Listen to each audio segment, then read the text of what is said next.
नमस्कार दोस्तों, उत्तराखंड की क्लास में आपका स्वागत है। और हम उत्तराखंड में जन जागरण काल के बारे में पढ़ रहे हैं कि कैसे उत्तराखंड के लोग अंग्रेज़ों के खिलाफ अपनी आवाज़ उठाते हैं, कैसे उनकी दमनकारी नीतियों का विरोध करते हैं।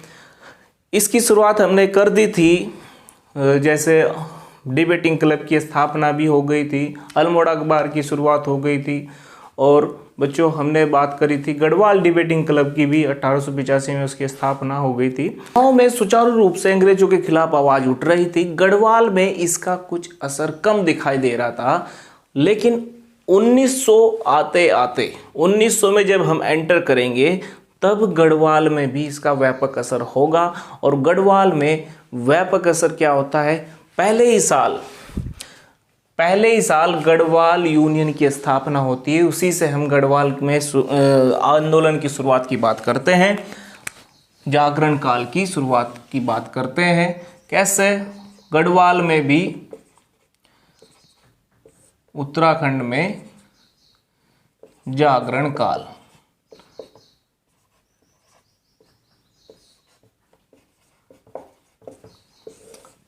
और बच्चों, गढ़वाल में जो जागरण काल शुरू हुआ था वो हुआ था गढ़वाल यूनियन की स्थापना के बाद। हालांकि गढ़वाल डिबेटिंग क्लब की स्थापना हो गई थी, लेकिन वह कुछ दिन बाद ही बंद हो गया था। वह इतना सफल नहीं रहा था जितना अल्मोड़ा में डिबेटिंग क्लब जो स्थापित हुआ था वह सफल था। गढ़वाल यूनियन की शुरुआत बच्चों 1901 में होती है। गढ़वाल यूनियन की स्थापना 1901 ईस्वी में होती है। इसे ही बच्चों गढ़वाल हितकारिणी सभा के रूप में जाना जाता है। गढ़वाल हितकारिणी सभा या गढ़वाल यूनियन की स्थापना बच्चों देहरादून में की गई थी। देहरादून में इसकी स्थापना की गई थी। साथ ही साथ जैसे ही गढ़वाल यूनियन की स्थापना हुई, इसके बाद उत्तराखंड में बहुत सारी सभाएं, कुछ अजातीय सभाएं, कुछ जातीय सभाओं की स्थापना होती है। उनके भी बारे में बात करेंगे। इसके बाद गढ़वाल में जो काल चलता है या समय चलता है, उसमें कुछ तो सभाओं की स्थापना होती है और कुछ पत्रकारिता के बारे में भी जानेंगे हम।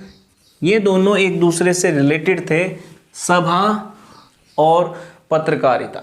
मतलब साथ साथ में सभा की स्थापना हो रही है गढ़वाल में, और साथ साथ में पत्रकारिता भी चल रही है। जो ये महत्वपूर्ण पत्र थे, समाचार पत्र थे, पत्रकारिता थी, उनके बारे में बात करेंगे। जो महत्वपूर्ण है, जो गढ़वाल से रिलेटेड है, गढ़वाल की बात कर रहे हैं हम, गढ़वाल से रिलेटेड पत्रों की ही बात करेंगे। सभा की भी गढ़वाल से रिलेटेड होंगे, जो उनकी ही बात करेंगे। सभा बच्चों गढ़वाल में दो प्रकार से स्थापित हुई। एक तो बच्चों जातीय सभा थी, जो जाति को बढ़ावा देती थी कि भैया इस जाति के लोगों को आरक्षण मिलना चाहिए, इस जाति के लोगों को श्रेष्ठ मानना चाहिए। और कुछ अजातीय सभा थी, जो किसी जाति को बढ़ावा नहीं देती थी, वह पूरे समाज को बढ़ावा देती थी। अजातीय सभा कौन कौन सी थी और जातीय सभा कौन कौन सी थी बच्चों? सबसे पहले एक जातीय सभा थी सरोला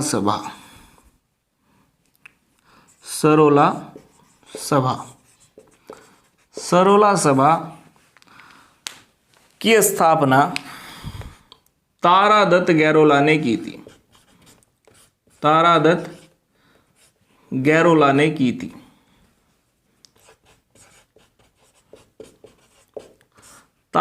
गैरोला ने सरोला सभा की स्थापना की थी। कब की थी बच्चों? 1904 ईस्वी में। हालांकि इसकी स्थापना टिहरी में होती है, लेकिन यहाँ पर भी सरोला सभा का व्यापक असर हुआ था गढ़वाल में भी, इसलिए हम इसके बारे में जिक्र करेंगे। ऐसे याद रख लेना, सरोला सभा गैरोला ने स्थापित की। सरोला सभा गैरोला ने स्थापित की थी। दोनों मैच हो रहे, याद हो जाएगा। ठीक है, ये कहते थे कि सरोला ब्राह्मण ही, आपको पता ही है पंवार वंश में सरोला ब्राह्मण श्रेष्ठ माने जाते थे। ये सभा भी यही कह रही है कि सरोला ब्राह्मणों को वे अधिकार दिए जाने चाहिए जो पंवार वंश के समय में थे, या सबसे श्रेष्ठ मानना चाहिए।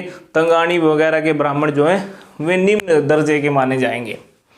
ऐसा कुछ सरोला सभा ने बोला और तारादत्त गैरोला की अध्यक्षता में ये सभा चलती रही। इसके बाद जातीय सभा में बात आती है बच्चों, इंपॉर्टेंट सभा की नाम है बच्चों अक्षत्रिय सभा। अक्षत्रिय सभा कुछ अक्षत्रिय लोगों का यह मानना था कि भैया अक्षत्रिय लोग पहले से ही सैनिकों का कार्य कर रहे हैं, आगे भी सैनिकों का कार्य करेंगे, लेकिन सैनिकों के बारे में साथ साथ में इन्हें शिक्षा भी मिलनी चाहिए, एजुकेशन में भी इन्हें बढ़ावा मिलना चाहिए। कुछ अक्षत्रिय सभा के लोग ऐसी बात रख रहे थे कि भैया चंद राजाओं में भी इन्होंने सैनिकों का काम किया, पहले से सैनिकों का काम करते आ रहे हैं। इनकी जो सैनिकों का काम करने की प्रवृत्ति की वजह से ये शिक्षा में पिछड़ते हुए जा रहे हैं, इसलिए इन्हें भी स्कॉलरशिप मिलनी चाहिए, इन्हें भी उच्च शिक्षा में बढ़ावा मिलना चाहिए। अक्षत्रिय सभा का यह कहना था। सबसे अक्षत्रिय में बात करूं मैं, जोध सिंह नेगी ने इसकी स्थापना की थी, अक्षत्रिय सभा की जोध सिंह नेगी ने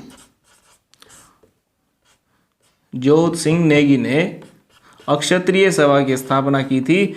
ये कहते थे बच्चों कि प्रथम विश्व युद्ध में भी अक्षत्रियों ने अपना भली भांति कार्य संभाला था। दरबान सिंह नेगी, गबर सिंह नेगी, ये सब अक्षत्रिय माने जाते हैं। उन्होंने भी बहुत अच्छे से कार्य किया, लेकिन अक्षत्रियों को उनका हक मिलना चाहिए। जोध सिंह नेगी ये कहते हैं। जोध सिंह नेगी ने अक्षत्रिय सभा की स्थापना कब की थी बच्चों? ठीक प्रथम विश्व युद्ध के बाद 1919 में अक्षत्रिय सभा की स्थापना जोध सिंह नेगी ने की थी। ठीक है बच्चों, इसके बाद हम बात करेंगे अजातीय सभा कौन कौन सी थी। उत्तराखंड में गढ़वाल में अजातीय सभा की बात करते हैं हम, कौन कौन सी है। अजातीय सभा में सबसे मेन और महत्वपूर्ण सभा थी गोरक्षिणी सभा। इसके बारे में बच्चों बहुत पेपर में प्रश्न आते हैं। गोरक्षिणी सभा गाय की रक्षा के लिए, गोरक्षिणी सभा की स्थापना गाय की रक्षा के लिए स्थापित की गई थी। गोरक्षिणी सभा की स्थापना बच्चों 1907 में हुई थी। गाय की रक्षा के लिए मतलब पूरे समाज से जुड़ी हुई थी, इसलिए इसे हम अजातीय सभा के अंदर रखते हैं। और गोरक्षिणी सभा की स्थापना बच्चों करी थी धनीराम शर्मा ने। धनीराम शर्मा ने इसकी स्थापना कोटद्वार में की थी। पौड़ी में डुगड्डा के पास, मतलब डुगड्डा में ही इसकी स्थापना हुई थी सही मायने में। कोटद्वार आता है ऑप्शन में, कोटद्वार लगाना, दोनों आते हैं तो बच्चों कोटद्वार लगाना। ठीक है, डुगड्डा आता है अकेला डुगड्डा, तब भी डुगड्डा आंसर आएगा, कोटद्वार नहीं होगा। गोरक्षिणी सभा की स्थापना कोटद्वार में 1907 में धनीराम शर्मा को आधुनिक डुगड्डा का संस्थापक भी माना जाता है। डुगड्डा का आधुनिक संस्थापक या आधुनिक डुगड्डा का संस्थापक धनीराम शर्मा को माना जाता है। और कहाँ है बच्चों ये दोनों क्षेत्र? पौड़ी में। डुगड्डा, जिसकी समझ में नहीं आ रहा मैं यहाँ पर डुगड्डा लिख रहा हूँ, पौड़ी में है दोनों क्षेत्र। आधुनिक डुगड्डा के जनक माने जाते हैं धनीराम शर्मा। गोरक्षिणी सभा की स्थापना हुई 1907 में। और बच्चों 1907 में ही एक और सभा की स्थापना मानी जाती है और अजातीय सभा के रूप में वह अच्छे से कार्य करती है।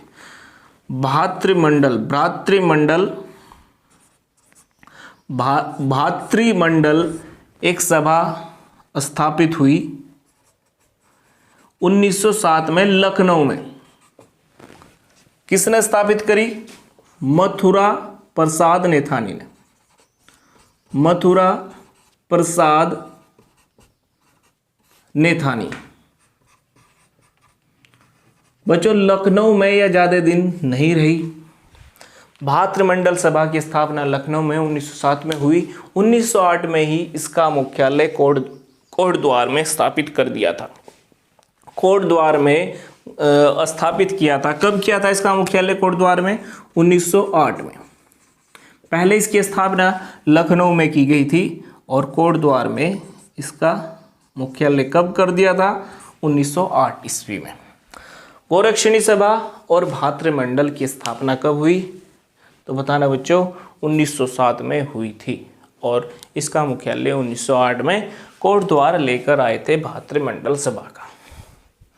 तो बच्चों ये सभा थी अजातीय सभा जो पूरे समाज से जुड़ी हुई थी और कुछ जातीय सभा की हमने बात करी। साथ साथ में हम कुछ पत्रकारिता की भी बात कर लेते हैं। पत्रकारिता का इतिहास गढ़वाल में कैसा रहा और इसकी बात हम आगे भी करेंगे। कुमाऊं के साथ साथ गढ़वाल की पत्रकारिता की भी बात होगी बीच बीच में जरूर। ठीक है, बात करते हैं हम आगे।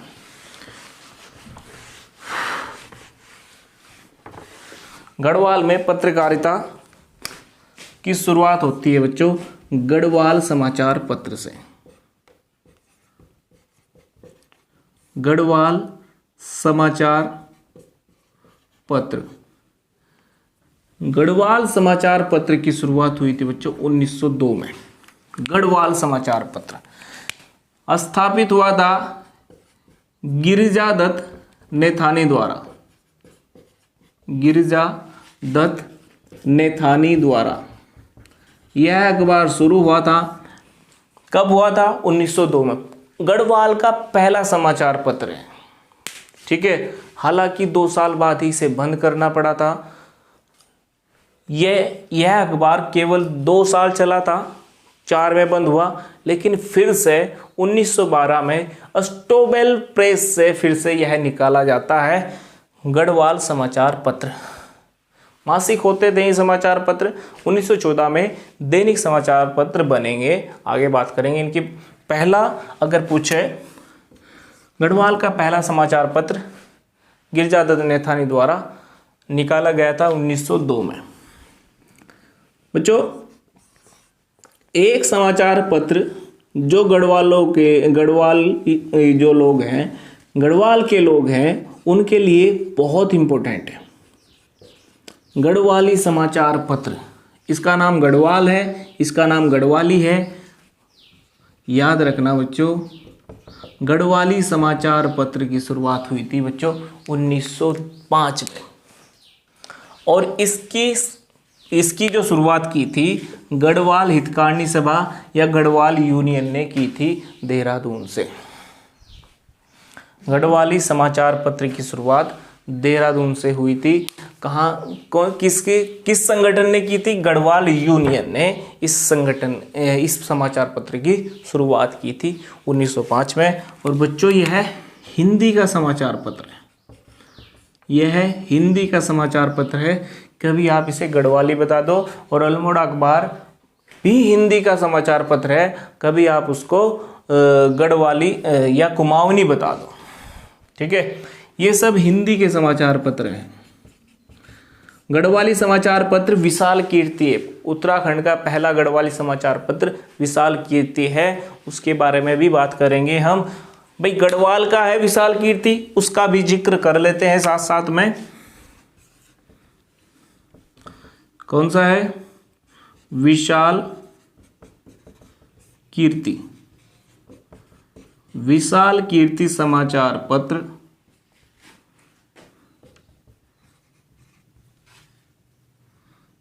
की शुरुआत 1913 में हुई थी। और विशाल कीर्ति समाचार पत्र पहला गढ़वाली समाचार पत्र है। प्रथम गढ़वाली समाचार पत्र है विशाल कीर्ति। इसके संपादक या इस विशाल कीर्ति को चलाया था सदानंद कुकरेती ने। सदानंद कुकरेती ने। बच्चों, इसके बाद समाचार पत्र का हमारा एक अलग से टॉपिक है, उसके बारे में हम बात करेंगे अलग से। समाचार पत्र या पत्रकारिता से संबंधित अलग टॉपिक है उत्तराखंड का, उसके बारे में बात करेंगे। लेकिन हम अभी में समाचार पत्र ले रहे हैं जो राजनीति से संबंधित थे या गढ़वाल से संबंधित थे। गढ़वाल की बात कर रहे थे अभी, ठीक है। ये सब समाचार पत्र अंग्रेजों के हितैषी होते थे। अभी तक जितने समाचार पत्र चले, जब तक बद्रीदत्त पांडे राष्ट्रवादी व्यक्ति पत्रकारिता में नहीं आ जाता, बद्रीदत्त पांडे ने शुरुआत की थी राष्ट्रवादी समाचार पत्र की, तब तक ये अंग्रेजों के हितैषी रहते हैं, ठीक है। बात करेंगे हम आगे, इनकी बात फिर से होगी जब एकता सम्मेलन होगा 1914 में। इन तीनों अखबार की और जितनी भी हमने सभाएं बताई हैं उनकी भी बात होगी 1914 में। अब थोड़ा सा हम उत्तराखंड का और कुमाऊं का दोनों का मिक्स आंदोलन देखते हैं कि कैसे कैसे उत्तराखंड में, सही मायने में तो कुमाऊं में आंदोलन चला था। कुमाऊं में आंदोलन चला था। गढ़वाल के लोगों ने तो अपनी जो एक कुली बेगार प्रथा थी इसको अपने जीवन से जोड़ लिया था और एक कुली एजेंसी की स्थापना भी कर ली थी। लेकिन कुमाऊं के लोग नहीं माने थे कुली एजेंसी को। कुली एजेंसी की स्थापना उधर कुमाऊं में नहीं हुई थी, गढ़वाल में हुई थी। गढ़वाल के लोग कहते थे कि भैया हम अस्थाई कुली रख लेंगे, कुली एजेंसी का मतलब यही है, और स्थाई कुली रखकर हम अंग्रेजों को उनकी कुलियों के द्वारा अंग्रेजों का सामान उठाएंगे, पैसे हम कुलियों को हम देंगे। एक एक रुपया इकट्ठा करके पूरे प्रदेश के जो या गढ़वाल के लोग हैं उन कुलियों को अपनी तरफ से सैलरी देंगे। गढ़वालियों का जो समय है वो बच जाएगा कि भैया हम कुली बेगार के लिए भी जाते हैं, ना पैसे मिलते हैं, इसलिए हम अस्थाई कुली रखेंगे। गढ़वाल के लोगों का कहना है कि हम अस्थाई कुली रखेंगे और अंग्रेजों का सामान उनसे उठवाएंगे, सैलरी हम खुद दे देंगे, कोई प्रॉब्लम नहीं। लेकिन कुमाऊं के लोगों ने कहा कि अच्छा भाई सामान उनका उठाओ और सैलरी हम दे, ऐसा कैसे चलेगा। इसलिए कुमाऊं के लोग कुली बेगार के लिए आवाज़ उठाएंगे, खिलाफ आवाज़ उठाएंगे और गढ़वाल के लोग कुली एजेंसी की स्थापना करेंगे। गढ़वाल के लोग थोड़े सीधे थे या राजनीति में इतने एंटर नहीं कर पाते थे, ठीक है। लेकिन आगे चल के जब कुमाऊं के साथ साथ गढ़वाल में भी राजनीति की शुरुआत हो जाएगी। कहते हैं ना, खरबूजा देखकर खरबूजे का रंग बदलता है, खरबूजा देखकर खरबूजे का रंग बदल जाता है। ऐसे ही कुमाऊं को देखकर गढ़वाल का रंग बदलने लगा और यहाँ पर भी अंग्रेजों के खिलाफ आवाज़ उठने लगी थी, ठीक है। बात करेंगे हम कुमाऊं में कैसे कैसे शुरुआत होगी और अगले आंदोलन की कैसे आगे बढ़ेंगे, जागरण काल ये कैसे आगे बढ़ेगा देखते हैं। बच्चों, अभी तक जो संगठन बने उसमें किसी ने भी अंग्रेजों के खिलाफ कोई बात नहीं रखी। हालांकि अपने संगठन से जुड़ने के लिए लोग प्रयास कर रहे थे कि लोग ज़्यादा से ज़्यादा जुड़ें, लेकिन उन संगठनों का कोई भी एक ऐसा मुद्दा नहीं था जिससे अंग्रेजों के खिलाफ जुड़ सके लोग ज़्यादा से ज़्यादा। कोई एक मुद्दा नहीं उठाया था इन संगठनों ने। अब बात करते हैं हम 1905 की। 1905 में तुम्हें पता है बच्चों, बंगाल का विभाजन कर दिया गया था लॉर्ड कर्जन के द्वारा। बंगाल के विभाजन के द्वारा ही एक स्वदेशी आंदोलन शुरू हुआ था 1906 के आसपास, या बंग भंग आंदोलन के नाम से इसको जाना जाता है। स्वदेशी या बंग भंग आंदोलन 1905 में स्वदेशी या बंग भंग आंदोलन की शुरुआत हुई थी। 1906 में 5 में इस आंदोलन की शुरुआत हो चुकी थी। क्यों की गई थी कि बंगाल का विभाजन नहीं करना चाहिए था, भारत का विभाजन सही नहीं माना जाता है, आप इस विभाजन को मत करो। अंग्रेजों के खिलाफ यह भारतीय लोगों की आवाज़ उठाई थी। इसका कितना असर उत्तराखंड के लोगों पर पड़ा था उसकी बात करना चाहते हैं हम, इंडियन हिस्ट्री की बात नहीं कर रहे हैं।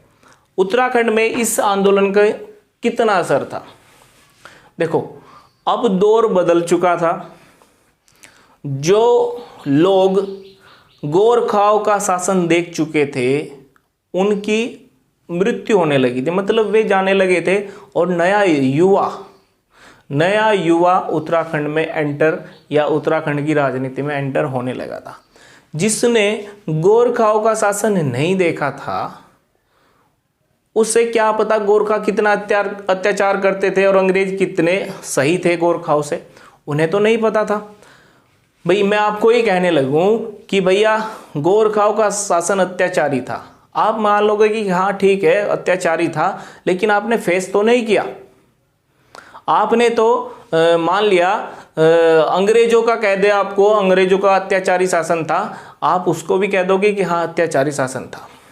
ठीक है, जब तक कोई फेस नहीं करेगा अत्याचार को, वो इतना उसके प्रति मतलब हितैषी नहीं बनेगा या उसके खिलाफ नहीं होगा जब तक कि वो उस चीज़ को फेस ना करे।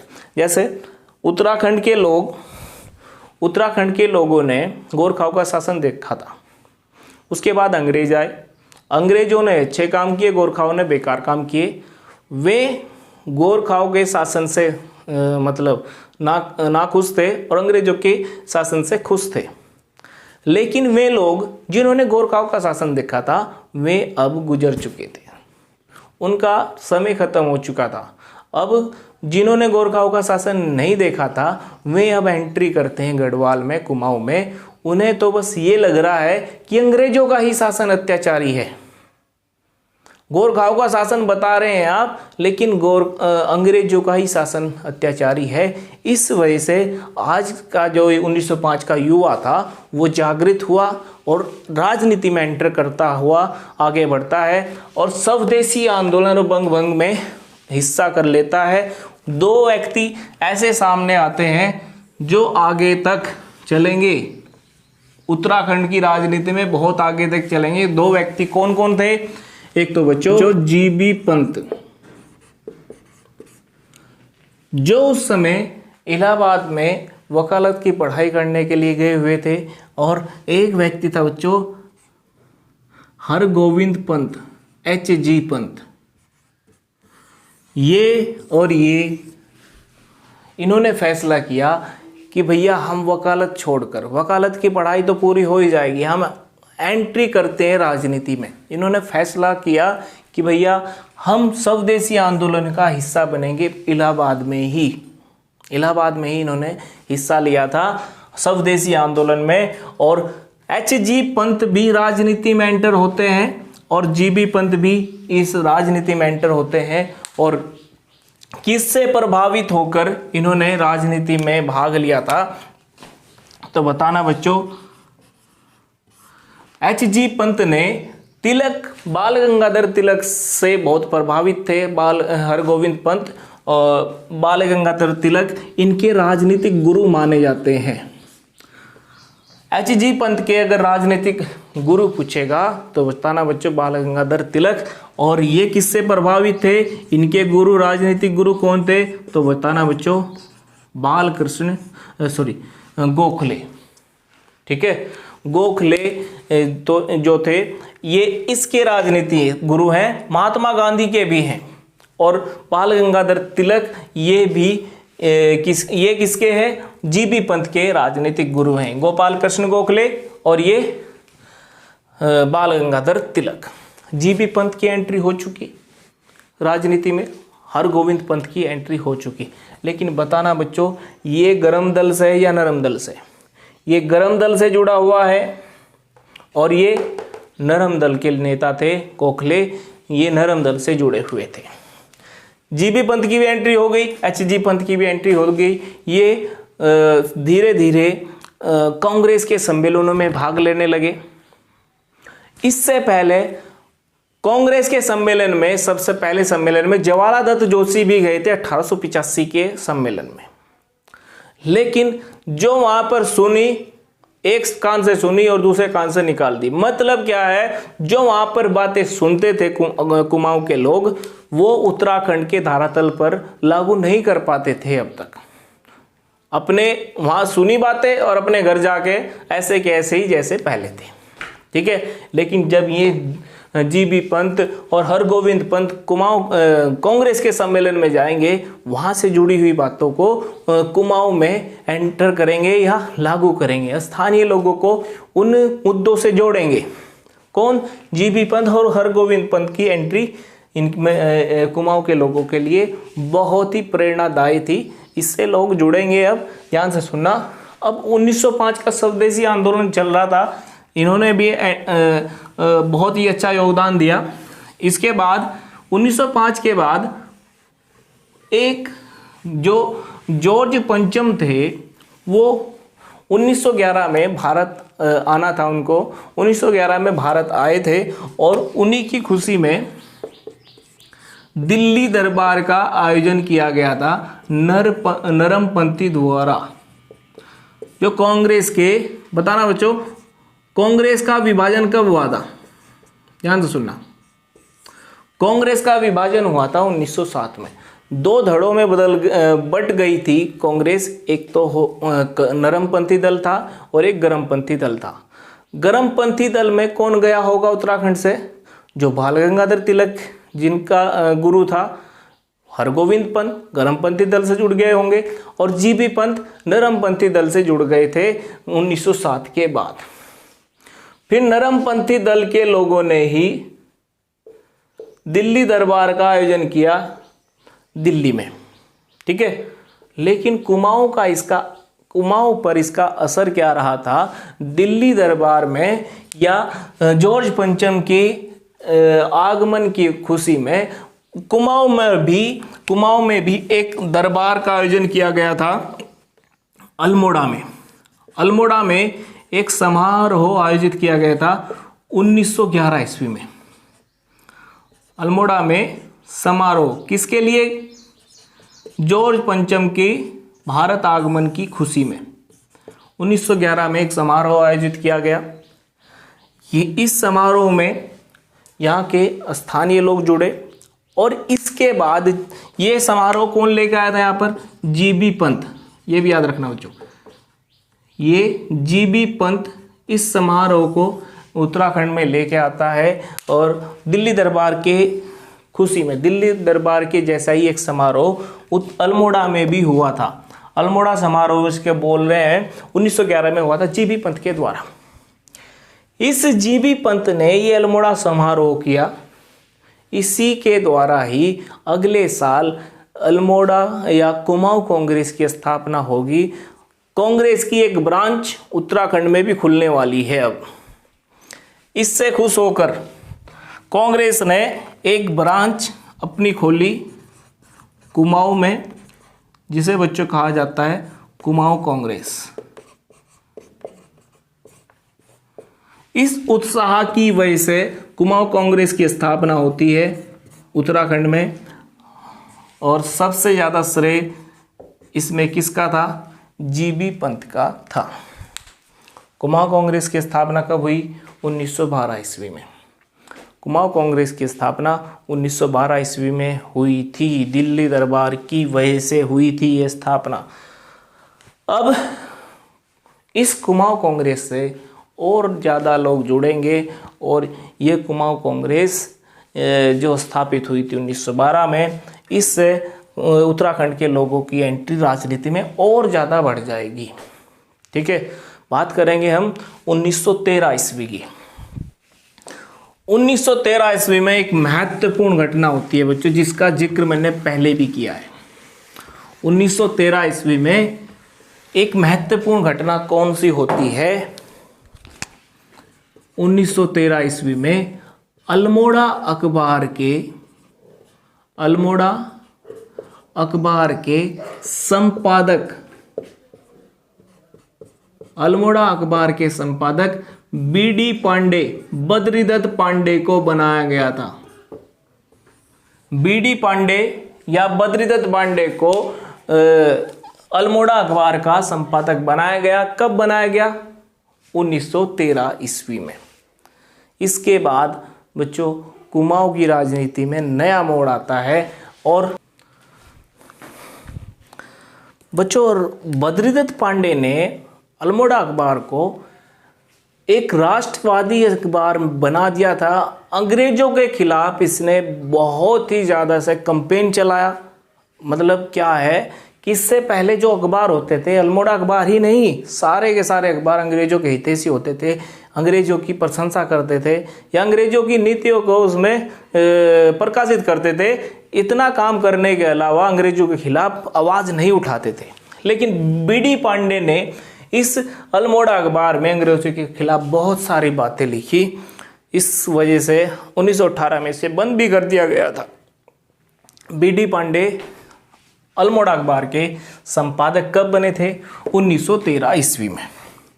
1913 ईस्वी में ही बच्चों सत्यदेव महाराज, सत्यदेव, हर एक बात इंपॉर्टेंट है बच्चों, सत्यदेव महाराज ने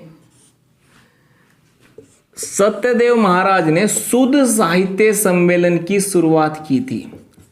शुद्ध साहित्य सम्मेलन की शुरुआत की थी, जिससे स्थानीय लोग हमारे भारतीय साहित्य से या कुमाऊं के साहित्य से या उत्तराखंड के साहित्य से जुड़े।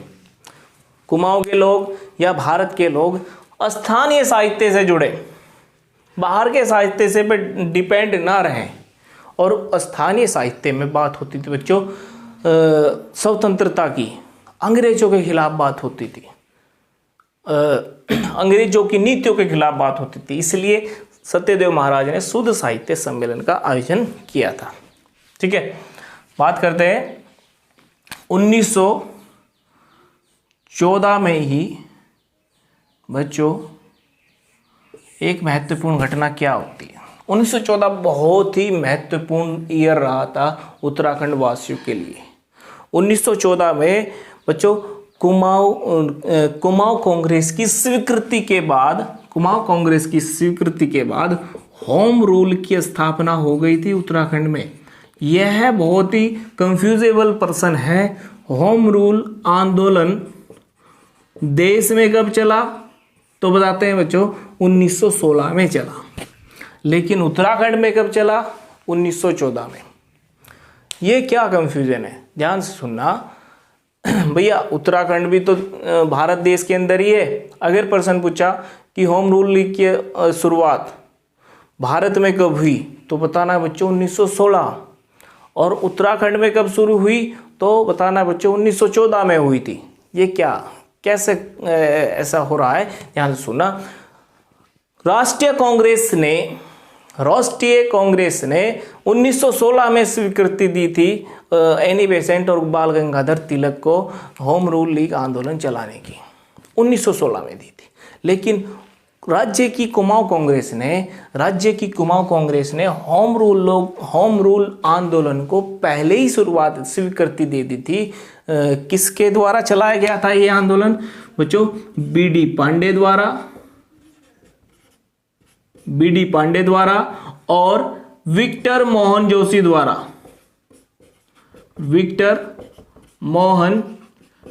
द्वारा यह आंदोलन चलाया गया था उत्तराखंड में।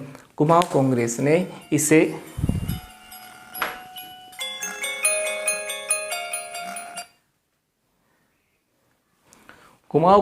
ने इसे पहले ही स्वीकृति दे दी थी 1914 ईस्वी में। हालांकि एनी बेसेंट और बाल गंगाधर तिलक इसे पहले से ही चलाने की सोच रखी थी, उन्होंने विचार था उन्हें पहले ही चलाने का, लेकिन कांग्रेस उन्हें स्वीकृति नहीं दे रही थी होम रूल आंदोलन चलाने का। होम रूल का मतलब है बच्चों घर का शासन, स्वराज, अपना शासन। इस आंदोलन की शुरुआत करते हैं एनी बेसेंट 1916 में, राष्ट्रीय कांग्रेस की स्वीकृति के बाद। और कुमाऊं में ये बच्चों पहले ही शुरुआत हो गई बी.डी. पांडे और विक्टर मोहन जोशी के द्वारा। ठीक है बच्चों, इसी समय जी.बी. पंत द्वारा प्रेम सभा की भी स्थापना हुई थी। इसी समय जी.बी. पंत द्वारा प्रेम सभा की स्थापना की गई थी। ये भी याद रखना बच्चों, प्रेम सभा की स्थापना जी.बी. पंत ने कब की थी? 1914 ईस्वी में। ये भी साहित्य से जुड़ी हुई थी। ये भी साहित्य से जुड़ी हुई सभा थी। ये भी याद रखना, साहित्य से लोगों को जोड़ना था इस सभा के द्वारा। बी.डी. पांडे अखबार के द्वारा चला रहे हैं अपनी नीति और अपनी बात रख रहे हैं अखबार के द्वारा। जी.बी. पंत साहित्य के द्वारा बात रख रहे हैं। कांग्रेस की शुरुआत हो चुकी उत्तराखंड में, होम रूल लीग की शुरुआत हो चुकी उत्तराखंड में, प्रेम सभा की स्थापना हो चुकी और हमारा एक महत्वपूर्ण अखबार ये भी राष्ट्रवादी अखबार हो चुका। इसलिए लोग इन सब से प्रभावित होकर अंग्रेजों के खिलाफ लड़ाई लड़ेंगे या नहीं लड़ेंगे। अब अंग्रेजों के खिलाफ और होते जाएंगे उत्तराखंड के लोग। आई बात समझ में? इसके बाद जो उत्तराखंड के लोग हैं वे प्रभावित होंगे इन सारे संगठनों के द्वारा।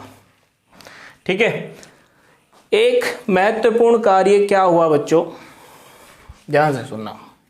इसी बीच 1914 में ही 1914 में प्रथम विश्व युद्ध की शुरुआत हुई थी।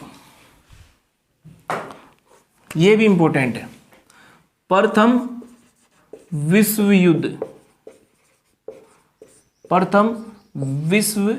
युद्ध की शुरुआत कब हुई थी बच्चों? 1914 में। और कब से कब तक चला था? 1918 तक। लेकिन बच्चों अंग्रेजों को इस युद्ध में लड़ने के लिए सेना की आवश्यकता थी और अंग्रेजों के पास इतने सैनिक नहीं थे जिससे कि प्रथम विश्व युद्ध लड़ सके। इसलिए भारतीय युवाओं को इस युद्ध में शामिल किया था। महात्मा गांधी ने भी अंग्रेजों को, भारतीय लोगों को इस युद्ध में शामिल होने के लिए सैनिक के तौर पर अपनी सेवा देने के लिए भारतीयों को प्रेरित किया था, महात्मा गांधी ने भी। लेकिन साथ साथ में अंग्रेजों को टिहरी, गढ़वाल और कुमाऊं से भी सैनिकों की आवश्यकता पड़ी। यहाँ के युवाओं को भी सेना में भर्ती किया था अंग्रेजों ने। यहाँ के जो युवा थे उसमें याद रखना किस रेजिमेंट ने प्रथम विश्व युद्ध में भाग लिया था उत्तराखंड से, तो बताना बच्चों, गढ़वाल राइफल्स ने। गढ़वाल राइफल्स ने प्रथम विश्व युद्ध में भाग लिया था। उत्तराखंड से कौन सी रेजिमेंट ने प्रथम विश्व युद्ध में भाग लिया था बच्चों? गढ़वाल राइफल्स ने भाग लिया था। ये भी याद रखना। कुमाऊं रेजिमेंट की स्थापना तब तक नहीं हुई थी, इसलिए गढ़वाल राइफल्स ने उत्तराखंड से भाग लिया था। राइफल्स की स्थापना हमारे जो गोरखा रेजिमेंट थी उससे अलग करके गढ़वाल राइफल्स की स्थापना की गई थी। गोरखा बटालियन की सेकंड जो रेजिमेंट थी, गोरखा रेजिमेंट की सेकंड बटालियन को अलग करके गढ़वाल राइफल्स की स्थापना हुई थी। और बच्चों कब हुई थी स्थापना? याद रखना, 5 मई 1887 में इस रेजिमेंट की स्थापना हुई थी, गढ़वाल राइफल्स की स्थापना हुई थी। लेकिन शुरू में इसका नाम गढ़वाल राइफल्स नहीं था, इसका नाम था बच्चों Kumaon regiment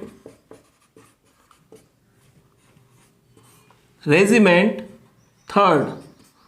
Kumaon regiment third इसका नाम होता था। और ये भी याद रखना, इसकी स्थापना अल्मोड़ा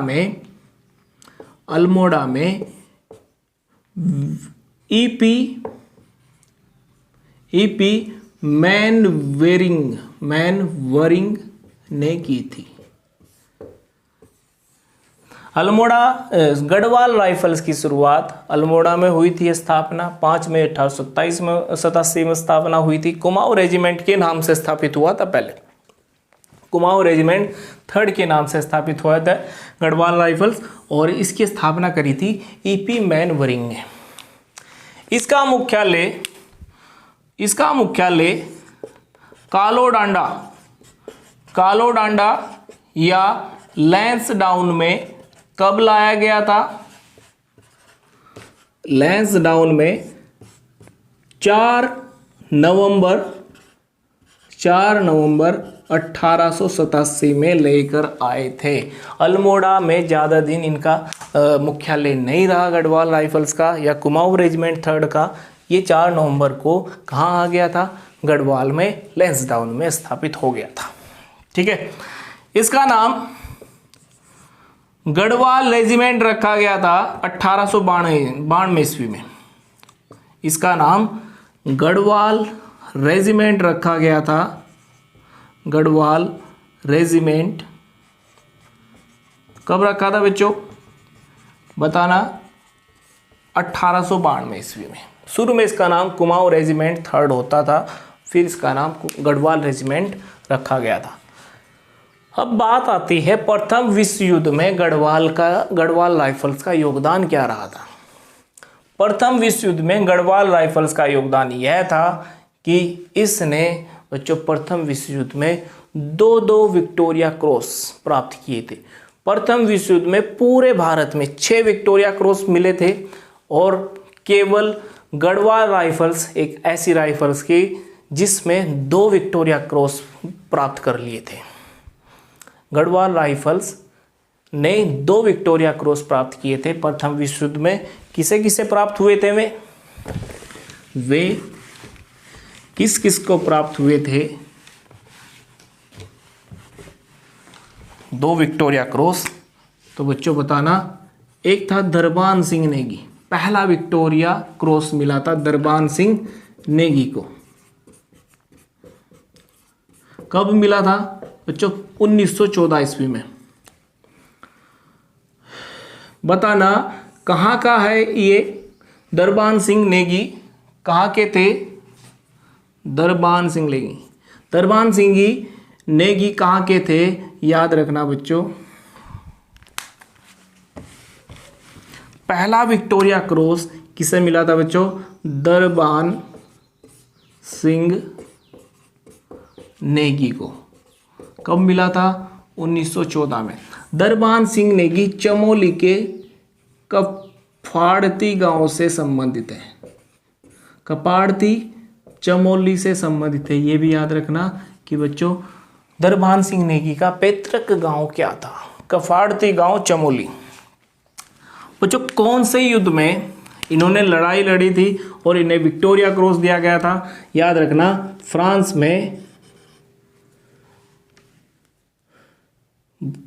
में फ्रेस्टूबर्ट नामक स्थान था, वहाँ पर इन्होंने लड़ाई लड़ी अंग्रेजों के तरफ से जर्मनी के खिलाफ। ठीक है, फ्रेस्टूबर्ट में जर्मनी के लोगों से, जर्मनी के सेनाओं से इन्होंने ब्रिटिश खाइयों को बचाया था। जो खाई होती है उन पर अधिकार कर लिया था जर्मनी ने। ठीक है, फ्रेस्टूबर्ट में, ये याद रखना, ये आते हैं पर्सन। फिर दूसरा विक्टोरिया क्रॉस या पहला मरणोपरांत विक्टोरिया क्रॉस, पहला मरणोपरांत या दूसरा विक्टोरिया क्रॉस ये मिला था बच्चों गबर सिंह नेगी को। ये कब मिला था? 1915 ईस्वी में। लेकिन पहला मरणोपरांत है, प्रथम मरणोपरांत, मरने के बाद मिला था, इसकी पत्नी ने लिया था मरणोपरांत। ठीक है, कहाँ से संबंधित है? तो बताना बच्चों, चंबा से संबंधित है। चंबा है टिहरी में, चंबा से संबंधित है गबर सिंह नेगी। और कहाँ है? टिहरी में। कौन से युद्ध में शहीद हो गए थे गबर सिंह नेगी? तो बताना बच्चों, न्यू न्यू चैपल के युद्ध में, अभी पेपर में भी आया हुआ था, आयोग ने पेपर में दिया था किसी में, अभी न्यू चैपल युद्ध में ये शहीद हो गए थे। न्यू चैपल कहाँ है? फ्रांस में। गबर सिंह नेगी 1915 में बच्चों, 1915 में इसको गबर सिंह नेगी को विक्टोरिया क्रॉस मिला था, वीसी मिला था, विक्टोरिया क्रॉस मिला था। गबर सिंह नेगी, दरबान सिंह नेगी और ऐसी गढ़वाल राइफल जिसने 2-2 विक्टोरिया क्रॉस दिलाए भारत को, उसके लिए फेमस है गढ़वाल राइफल। 1914 के बाद की जो घटनाएं हैं उनके बारे में हम कल बात करेंगे, लेकिन जो आज प्रश्न कराए हैं सारे इम्पोर्टेंट हैं बच्चों, पेपर के लिए बहुत ही महत्वपूर्ण है।